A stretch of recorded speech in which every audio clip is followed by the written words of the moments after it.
नमस्कार विद्यार्थी मित्रांनो, ऑनलाईन लेक्चरमध्ये सर्व विद्यार्थ्यांचं स्वागत आहे. आपण जो टॉपिक चालू केलेला आहे त्यातला लास्ट पॉईंट आपण कवर करतो आहे. For finding the unknown factors किंवा अननोन व्हॅल्यूज. एक्झाम्पलमध्ये इक्वेशनमध्ये जर तुम्हाला एखादा अननोन फॅक्टर जर दिलेला असेल तर त्याची व्हॅल्यू रिकॅल्क्युलेट करण्याचा हा शेवटचा टाईप आहे. पहा, ओके. आपण मॅथमॅटिक्समध्ये पहिल्यांदा स्टडी केलेलंच होतं किंवा पहिल्यांदा मी पहिल्या लेक्चरला सुद्धा सांगितलेलं होतं. काय सांगितलेलं होतं आठवतं का? पहा, ओके. काय सांगितलेलं होतं आठवतं का? कुठलाही एखादा अननोन फॅक्टर जर मॅथमॅटिक्समध्ये दिलेला असेल, मग तो 1 असू दे, 2 असू देत किंवा n नंबर ऑफ टर्म्स असू देत, जेवढे अननोन फॅक्टर्स असतील तेवढ्या कंपल्सरी कंडिशन्स ह्या आपल्याला मॅथमॅटिक्समध्ये द्याव्या लागतात. कळालं का? पहा, विदाऊट कंडिशन आपल्याला कुठलाही अननोन फॅक्टर इझिली रिकॅल्क्युलेट करता येत नाही. ओके. त्या थेरीवर आधारित आपण बरेच एक्झाम्पल्स घेतलेले आहेत. पहा, to find the values of P and Q. Okay, 2 conditions तुम्हाला दिलेल्या होत्या. आठवतं का? पहा, पहिली condition, represent a pair of parallel lines. Pair of parallel लाईनचा एक अर्थ लक्षात घ्या. पहिली condition, represent a pair of line, म्हणजे delta is equal to 0. Okay. Parallel असेल तर h² minus of A B exactly equal to 0. आणि जर परपॅन्डिक्युलर जर दिलेलं असेल तर a plus b exactly equal to 0. a plus b exactly equal to 0 आपल्याला पहा. ओके. याचा अर्थ लक्षात घ्या विद्यार्थी मित्रांनो. इथं जरी तुम्हाला represent a pair of parallel किंवा परपॅन्डिक्युलर लाईन जर दिलेलं असेल तरी सुद्धा आपल्याला रेफर करताना सेकंड कंडिशन, पॅरलल किंवा परपॅन्डिक्युलर जी काही कंडिशन प्रोव्हाइड केलेली असेल ती कंडिशन पहिल्यांदा रेफर करावी लागेल. त्याच्यावरून पी आणि क्यू, पी किंवा क्यू ह्या दोन्हीपैकी एक अननोन फॅक्टर मी इझिली रिकॅल्क्युलेट करू शकतो.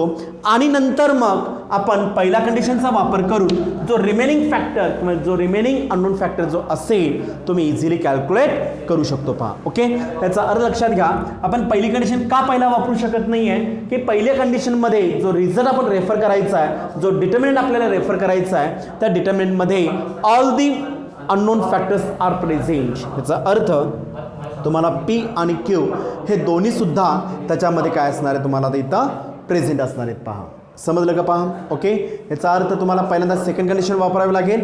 त्याच्यानंतर मग पहिल्या कंडिशनचा वापर करून तुम्ही अननोन फॅक्टर इझिली कॅल्क्युलेट करू शकता. त्याच्यावर आधारित मी बरेच एक्झाम्पल्स घेतलेले आहेत.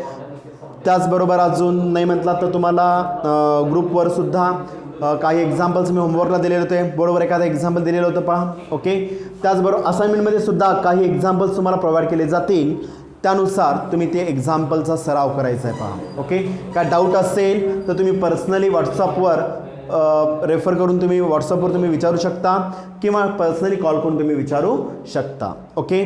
ज्या प्रिव्हियस 2 असाइनमेंट्स तुम्हाला दिलेल्या होत्या त्याच्यामध्ये काही विद्यार्थ्यांनी शंका विचारल्या होत्या. ते एक्झाम्पल्स मी ऑलरेडी त्याचं सोल्युशन्स आपल्या ग्रुपवर किंवा त्यांच्या पर्सनल जो कॉन्टॅक्ट नंबर असेल त्याच्यावर सुद्धा मी सेंड केलेला आहे.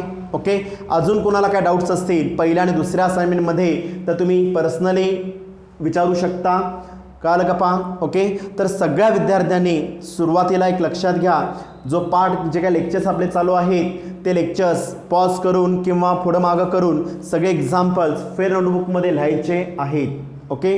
त्याचबरोबर जे काय होम असाइनमेंट्स दिलेले आहेत ग्रुपवर जे काही टाकलेले आहेत त्या दोन्ही असाइनमेंट्स ह्या कंपल्सरी सोडवलेल्या असले पाहिजे. आल्यानंतर पहिल्यांदा असाइनमेंटच्या नोटबुक्स सबमिट करून घेतल्या जातील.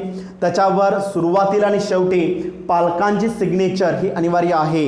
एक लक्षात घ्या, विदाऊट साईन कन्व्हेन्शन किंवा विदाऊट साईन कुठल्याही विद्यार्थ्यांच्या नोटबुक सबमिट करून घेतल्या जाणार नाही. त्यामुळे कंपल्सरी पालकांच्या सिग्नेचर्स ह्या प्रत्येक असाइनमेंटच्या सुरुवातीला आणि शेवटी ही असलीच पाहिजे आहे.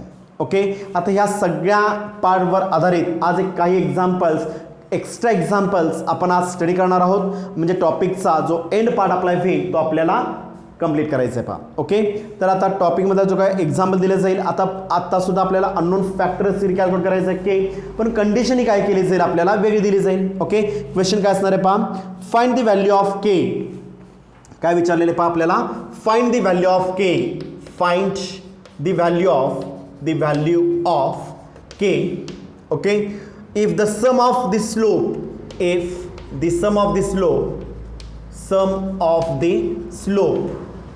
sum of the slopes of the equation of the line lines दिलेले आहे पहा. गिवन बाय द इक्वेशन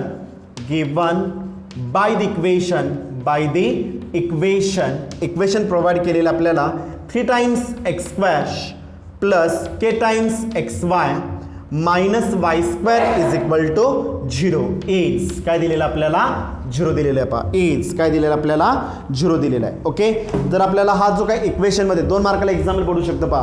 ह्या टाईपचे जे काही एक्झाम्पल्स आहेत कंडिशन्समध्ये हे 2 मार्काचे एक्झाम्पल्स आहेत. ओके, पण 2 मार्कसुद्धा आपल्याला फार महत्त्वाचे असणार आहेत. ओके, क्वेश्चन काय दिले आहे पहा. फाइंड द व्हॅल्यू ऑफ के आणि हा के हा अननोन फॅक्टर रिकॅल्क्युलेट करण्यासाठी आपल्याला कंडिशन दिलेली आहे. Sum of the slopes of the line represented by the equation. कसलं इक्वेशन दिलेलं आहे मला सांगा. हे जनरल इक्वेशन आहे का स्ट्रेट लाईनचं सेपरेट इक्वेशन आहे का कंबाइंड होमोजेनियस इक्वेशन आहे. आता क्वाड्रॅटिक इक्वेशन आहे, ह्याचा अर्थ ह्याला काय म्हणतो आपण क्वाड्रॅटिक इक्वेशन दिलेलं आहे. 2 टर्म्स प्रेझेंट आहेत एक्स स्क्वेअर आणि वाय स्क्वेअर, त्यामुळे त्याला combined equation of the line म्हणतो पहा आपण. ह्याचा अर्थ जरी लाईनचं एकच इक्वेशन जर दिलेलं असेल तर त्याचे 2 काय असणार आहेत, 2 स्लोप्स किंवा 2 सेपरेट लाईन्स असणार आहेत पहा. प्रत्येक लाईनचा स्लोप हा वेगवेगळा असणार आहे आणि त्याची कंडिशन तुम्हाला दिलेली इथं सम ऑफ द स्लोप. ह्याचा अर्थ ह्या दोघांची ॲडिशन किती दिलेलं आहे, एक्झॅक्टली इक्वल टू 0 दिलेलं आहे पहा. समजलं का पहा, क्वेश्चनचा अर्थ कळाला का पहा. ओके, आता 1 बाय 1 तोच पार्ट मी आता इथं सोल्युशनच्या स्वरूपात मेन्शन करणार आहे. आता एक अननोन फॅक्टर आहे, कंपल्सरी तुम्हाला एक कंडिशन त्यांनी ऑलरेडी प्रोव्हाइड केलेली आहे पहा. समजलं व्यवस्थित. त्यामुळे कंडिशन काय येणार आहे पहा. आता इथं लेट किंवा हियर काही मेन्शन करू शकता.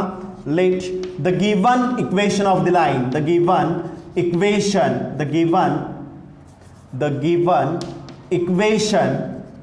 Of the line is lines equation दिलेलं आपल्याला 3 times x square plus k times x y minus y square is equal to 0.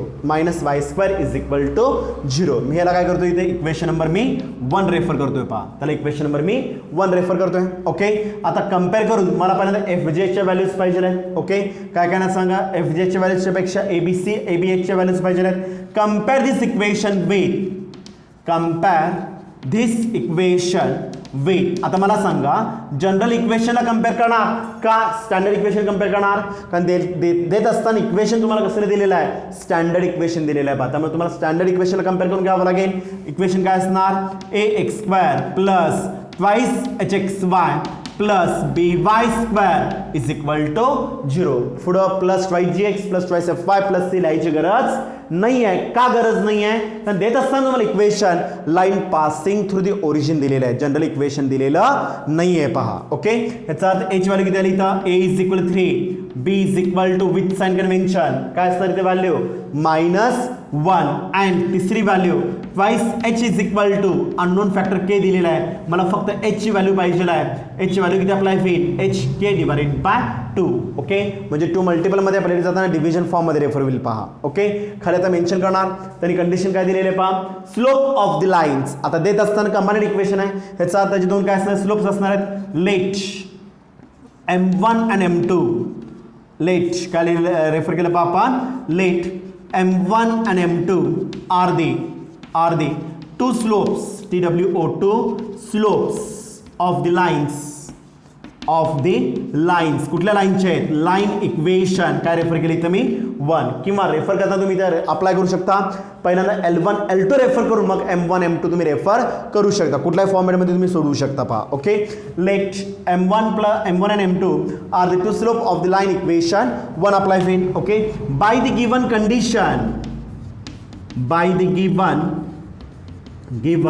Condition काय दिलेली आपल्याला इथं, the sum of the slope of the line याचा अर्थ काय अप्लाय होईल. देअरफॉर M1 प्लस M2 जे काही 2 स्लोप्स आपण रेफर केलेले आहेत त्यांचे ॲडिशन किती दिलेले आपल्याला, एक्झॅक्टली इक्वल टू 0 दिलेले आहे. सगळ्यात महत्त्वाची स्टेप आपल्याला पहा. ह्या पुढच्या 2 स्टेप ज्या आहेत ह्या सगळ्यात महत्त्वाच्या आहेत. By the given condition M1 plus M2 is equal 0 ही कंडिशन दिलेली आहे. आणि what is the value of M1 plus M2 ची व्हॅल्यू काय असणार आहे, बेसिक स्टँडर्ड फॉर्म्युला आहे twice h divided by denominator b exactly equal value किती असणार इथं 0. आता वरती मी ऑलरेडी ट्वाइस एच ची व्हॅल्यू कॅल्क्युलेट केलेली आहे, बी ची व्हॅल्यू कॅल्क्युलेट केलेली आहे. ट्वाइस एच ची व्हॅल्यू किती असणार आहे, के हा अननोन फॅक्टर आहे पहा. के डिवाइडेड बाय डिनॉमिनेटर किती अप्लाय होईल, बी ची value -1 exactly equal to 0. Okay, आता मला सांगा एखादा फॅक्टर जर डिव्हिजन फॉर्म मध्ये असेल तर राईट साईडला जाताना काय अप्लाय होईल, मल्टिपल फॉर्म मध्ये येणार आहे. ह्याचा अर्थ काय अप्लाय होईल, के एक्झॅक्टली व्हॅल्यू किती असणार इथं 0 मल्टिपल एनिथिंग व्हॅल्यू 0. म्हणजे जो काय के हा अननोन फॅक्टर मला कॅल्क्युलेट करायचा होता त्याची व्हॅल्यू किती आलेली इथं k is equal to 0 apply होईल. एक्झाम्पल कळालं का पहा सगळ्यांना व्यवस्थित. तर विदाउट एनी कंडिशन कुठलाही अननोन फॅक्टर आपण कॅल्क्युलेट करू शकत नाही. त्यामुळे इथे कंडिशन काय दिलेली आहे, the sum of the slope is equal to काय दिलेलं आहे 0. सम ऑफ द स्लोपचा अर्थ काय अप्लाय होईल, m1 प्लस m2. आणि what is the value of m1 plus m2, -2h divided by -2h divided by b. आता -2h मायनस फॉर्म्युला मधला आहे त्यामुळे minus K divided bye -1. Minus minus काय अप्लाय होईल प्लस, म्हणजे के इज इक्वल व्हॅल्यू किती असणार इथं 1 डिव्हिजन फॉर्म मध्ये पहिले जाताना multiple form 1 into anything value काय असणार इथं 0 मल्टिपल एनिथिंग व्हॅल्यू किती असणार इथं 0 मध्ये म्हणजे अननोन फॅक्टर के ची व्हॅल्यू किती आली इथं एक्झॅक्टली इक्वल टू 0 अप्लाय होईल. समजलं व्यवस्थित. आता सेम ह्या क्रायटेरियामध्ये अजून एक एक्झाम्पल आपल्याला स्टडी करायचं आहे. Find the value of K, the sum of the slope of the line given by the equation फक्त चेंज केलेलं आहे पहा. given by the equation दिलेलं आहे 2 times x square plus k times xy minus 3 times y square exactly equal to 0 is equal to. आता पुढची condition मात्र त्यांनी इथं चेंज केलेली आहे पहा. Okay, is equal to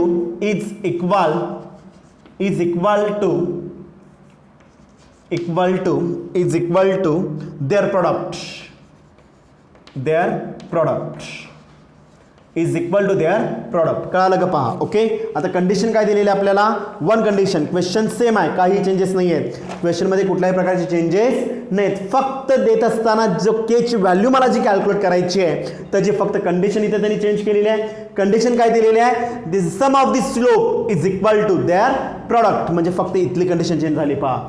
m1 plus m2 is equal to their product. ह्याचा अर्थ काय अप्लाय होईल, दोघांचं कॉम्बिनेशन कशामध्ये, मल्टिप्लिकेशन मध्ये. इज इक्वल 0च्या ऐवजी काय दिलेलं आपल्याला m1 m2 दिलेलं आहे पहा. काय दिलेलं आपल्याला m1 m2. समजलं का पहा. ओके, आता वरती फक्त मी इक्वेशन रेफर करतोय. The given equation of the line is 2 times x square okay plus k x y minus 3 times y square is equal to 0. Equation number 1 जसं मी मागच्या एक्झाम्पलमध्ये रेफर केलं तसं मी अप्लाय केलेलं आहे. Okay, compare this equation with standard formula मी equation compare करून घेणार आहे. स्टँडर्ड फॉर्म काय सांगतो आपल्याला, x² plus 2xy plus by² is equal to 0. Therefore a is equal to value किती आलेली आहे, a is equal to 2, b is equal to -3, h is equal to k, h is equal k by 2. कुठली value मला कधी कशी वापरावी लागेल काही सांगता येत नाही. म्हणताना मी काय केलं इथं ए बी आणि एच च्या व्हॅल्यूज रिकॅल्क्युलेट केलेले आहेत पहा. ओके, लेट जसं मी मागाशी सांगितलं सेम पार्टमध्ये एक तर L1 आणि L2 दोन सेपरेट इक्वेशन्स पहिल्यांदा मेन्शन करा आणि त्याच्यानंतर मग लेट M1 आणि M2 are the two slope of the lines. जर स्टेटमेंट टाकलं नसेल तर इक्वेशन 1 मी रेफर करणार. स्टेटमेंट जर टाकलेलं असेल तर of the lines L1 and L2 respectively हे वर्डिंग मात्र तुम्हाला रेफर करावं लागेल पहा. Okay, by the given condition काय दिलेलं कंडिशन सगळ्यात महत्त्वाची स्टेप आहे पहा. M1 plus M2 is equal to their product. M1 M2 दोघांचं कॉम्बिनेशन मल्टिपलमध्ये दिलेलं आहे. ओके, आता व्हॅल्यू रेफर केलेली आहे. What is the value of M1 plus M2 बोला. M1 प्लस M2 ची व्हॅल्यू काय आहे, -2h डिवाइडेड बाय डिनॉमिनेटर काय दिलेला आपण b मध्ये आपल्याला पहा. ओके, आणि देअर प्रॉडक्ट M1 M2 ची व्हॅल्यू किती असणार आहे, बेसिक फॉर्म्युला आहे a डिवाइडेड बाय b मध्ये आपल्याला पहा. ओके, आता रिझल्ट मध्ये फक्त मला a b आणि h च्या व्हॅल्यूज टाकायचे आहेत. ओके, ट्वाइस h ची व्हॅल्यू ऑलरेडी त्यांनी दिलेली आहे. किती दिलेली आहे, k. एक तर h ची व्हॅल्यू टाकलात की 2 मल्टिपल विथ k बाय 2 मध्ये अप्लाय होईल. ट्वाइस h ऑलरेडी आपल्याकडे अवेलेबल आहे. मायनस फॉर्म्युला मधला as it is no change. Okay, k divided by denominator. What is the value of b ची व्हॅल्यू किती आहे, -3 एक्झॅक्टली इक्वल राईट साईडला.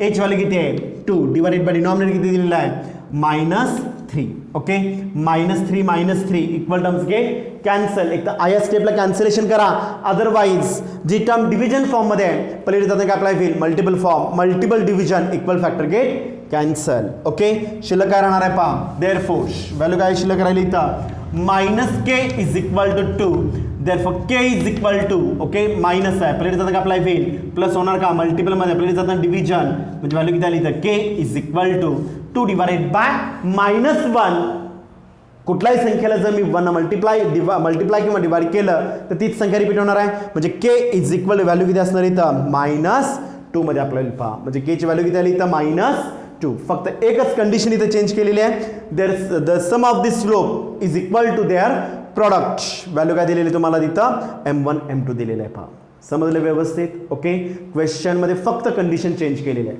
आता सेम पार्टमध्ये मी हेच एक्झाम्पल फक्त कंडिशनमध्ये थोडंसं मी फरक करणार आहे the sum of the slope of the line given by the equation 2x² + kxy - 3 times y² is equal to 0 is equal to their प्रॉडक्टच्या ऐवजी काय देतो मी 5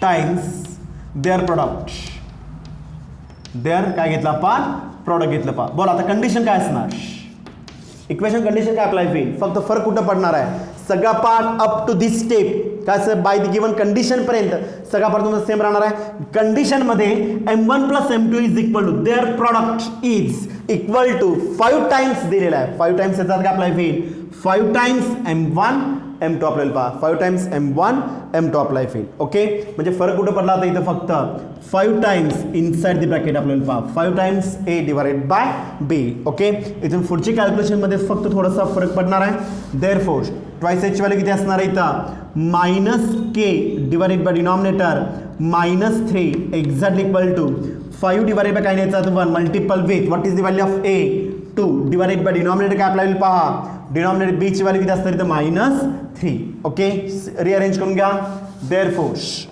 -3 डिव्हिजन फॉर्म मध्ये पहिले काय अप्लाय होईल multiple form -k is equal to numerator 5 2s are 10 divided by denominator -3 multiple with okay जो -3 डिव्हिजन मध्ये पहिले काय झालेला आहे multiple -3 divided by 1 -3 equal terms get cancel म्हणजे शिल्लक काय राहिलं -k is equal to 10 therefore k is equal to -10 म्हणजे k हा जो अननोन फॅक्टर आहे तो मी इझिली रिकॅल्क्युलेट केला पहा समजलं व्यवस्थित ओके 3 टाईपचे एक्झाम्पल्स आपण स्टडी केलेले आहेत होमवर्कला काही एक्झाम्पल्स मी तुम्हाला ग्रुपवर मी मेन्शन करणार आता ग्रुपवर होमवर्कला दाखवण्याच्या ऐवजी मी तुम्हाला डायरेक्ट काय करतो आज संध्याकाळपर्यंत किंवा उद्याच्या लेक्चरच्या अगोदर तुम्हाला होम असाइनमेंट पूर्ण टॉपिकवर मी सेंड करणार आहे पहा ओके ह्या पहिल्या टॉपिकमध्ये कुणाला काय जरा जे काय डाऊट्स असतील ओके तर तुम्ही पर्सनली विचारू शकता सगळे टाईप्स प्रत्येक व्हिडिओज तुम्ही व्यवस्थित पाहून सगळे टाईप्स तुम्ही इथे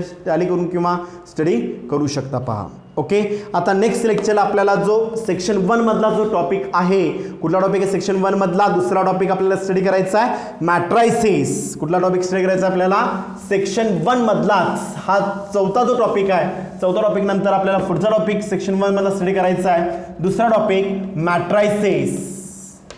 मॅट्रायसिस ओके तर हा टॉपिक चालू करायच्या अगोदर सगळ्या विद्यार्थ्यांनी आपण जो 11वीला डिटर्मिन हा जो का टॉपिक घेतलेला आहे तो टॉपिक किंवा 11वीला सुद्धा इंट्रोडक्शन ऑफ मॅट्रायसिस टॉपिक ऑलरेडी झालेला आहे त्याच्यामध्ये तुम्ही टाइप्स ऑफ द मॅट्रायसिस स्टडी केलेला आहात अल्जेब्रा मॅट्रायसिसमध्ये ॲडिशन सबट्रॅक्शन मल्टिपल ह्या तिन्ही गोष्टी तुम्ही ऑलरेडी स्टडी केलेला आहात त्याचबरोबर ट्रान्सपोज ऑफ द मॅट्रायसिस सुद्धा तुम्ही ऑलरेडी स्टडी केलेला आहात फक्त रिवाइज करून घ्यायचं आहे पाठीमागची नोटबुक असेल तर रेफर करा किंवा पुस्तक असेल पुस्तकाचा तुम्ही वापर करून सुद्धा रेफर करू शकता हा सगळा पाठ मी रिकॅप करणार आहे रिव्हिजन लेक्चर्समध्ये सगळे टाइप्स आपल्याला स्टडी करायचे आहेत अल्जेब्रा ऑफ द मॅट्रायसिस सुद्धा स्टडी करायचा आहे हा सगळा पाठ मला ॲज इट इज जो 12वीचा नवीन टॉपिक आहे ह्याच्यामध्ये लागणार आहे पहा ओके विथ ऑप्शन हा किती मार्काला टॉपिक असणार आहे इथं 6 मार्काला आहे पहा 6 मार्काला टॉपिक आहे विथ ऑप्शन हा किती मार्काला टॉपिक आहे 6 मार्काला टॉपिक आहे पहा ओके सगळ्यात महत्त्वाचं पाठ फॉर्म्युलेज कमी परंतु कॅल्क्युलेशन ओरिएंटेड पार्ट ह्या टॉपिकमध्ये जास्त असणार आहे कॅल्क्युलेशन कमांड ही कंपल्सरी व्यवस्थितच पाहिजे आहे जरा जरी प्लस मायनसमध्ये फरक पडला तर चुका लवकर सापडत नाही मी परत रिपीट करतोय पहा ओके ह्या टॉपिकमध्ये जो टॉपिक आपल्याला नव्याने स्टडी करायचा आहे मॅट्रायसिस ह्या टॉपिकमध्ये फॉर्म्युलेज कमी आहे फॉर्म्युलीज कमी 3 ते 4 स्टेप्स आहेत, त्या स्टेप्सचा वापर करून तुम्ही एक्झाम सोडू शकता. परंतु ह्या टॉपिकवर एक लक्षात घ्या, कॉन्सन्ट्रेशन सगळ्यात महत्त्वाचं आहे. जर सुरुवातीची एखादी स्टेप जर चुकली, आणि कॅल्क्युलेशन कुठले लागणार आहेत आपल्याला, जे आपण 1ली ते 4थी पर्यंत ॲडिशन, सबट्रॅक्शन, मल्टिपल, डिव्हिजन हे जे काय 4 बेसिक अल्जेब्रा स्टडी केलेला आहात, बेरीज, वजाबाकी, गुणाकार आणि भागाकार, ह्या सगळ्या गोष्टी मला ॲज इट इज ह्या टॉपिकमध्ये लागणार. आणि हेच कॅल्क्युलेशन सगळ्यात महत्त्वाचे आहे. आणि त्याच्यामध्ये जर चुका झाल्या तर चुका लवकर सापडत नाहीत. जेवढा वेळ एक्झाम्पल जर सोडवायला लागणार आहे त्याची दुप्पट वेळ तुम्हाला चूक शोधण्यासाठी लागणार आहे. पहा, ओके. त्यामुळे फुल कॉन्सन्ट्रेशन ह्या टॉपिकसाठी महत्त्वाचं आहे. ओके. तर आज तुम्ही काय करायचं आहे, जो टॉपिक आपला कंप्लीट झालेला आहे पेअर ऑफ स्ट्रेट लाईन, त्याची पूर्ण रिव्हिजन करायची आहे. त्याच्या कुठल्या पॉईंटमध्ये एका कुठला डाऊट असेल तर तुम्ही पर्सनली विचारू शकता. ओके. दुसरा पार्ट 11वीला जो टॉपिक झालेला आहे determinant and matrices, combine topic होता पहा, डिटर्मिनंट आणि मॅट्रायसेस. ओके. फक्त रिवाइज करायचं आहे. सगळा पार्ट मी एक्सप्लेन करणारच आहे, परंतु जर तुम्ही थोडंसं वाचलं असाल तर मी जे काय मी सांगतोय ते आकलन करायला किंवा तुम्हाला समजायला सोपं जाईल. पहा, ओके. 11वी आणि 11वी जो का टॉपिक आपण शिकलेलो आहे डिटर्मिनंट आणि मॅट्रायसेस, पूर्ण त्याची थेरी, सगळी थेरी एकदा वाचून घ्या. ओके. नोटबुक असेल तर नोटबुकमध्ये वाचा. ओके. जो शिकवलेले टॉपिक्स आहेत, ज्यांच्याकडे न्यू स्टुडंट जे असतील आणि ते त्यांच्याकडे जो टॉपिक नसेल तर 11वीच्या पुस्तकात जो काय पाठ असेल आहे तसं वाचून घ्या. इथं मी परत सगळे टाईप्स मी रिवाइज करणार आहे. ओके. त्यामुळे उद्याच्या नेक्स्ट लेक्चर आपण शिकायचं आहे मॅट्रायसेस सेक्शन 1 मधला सेकंड टॉपिक. समजलं व्यवस्थित? ओके. धन्यवाद.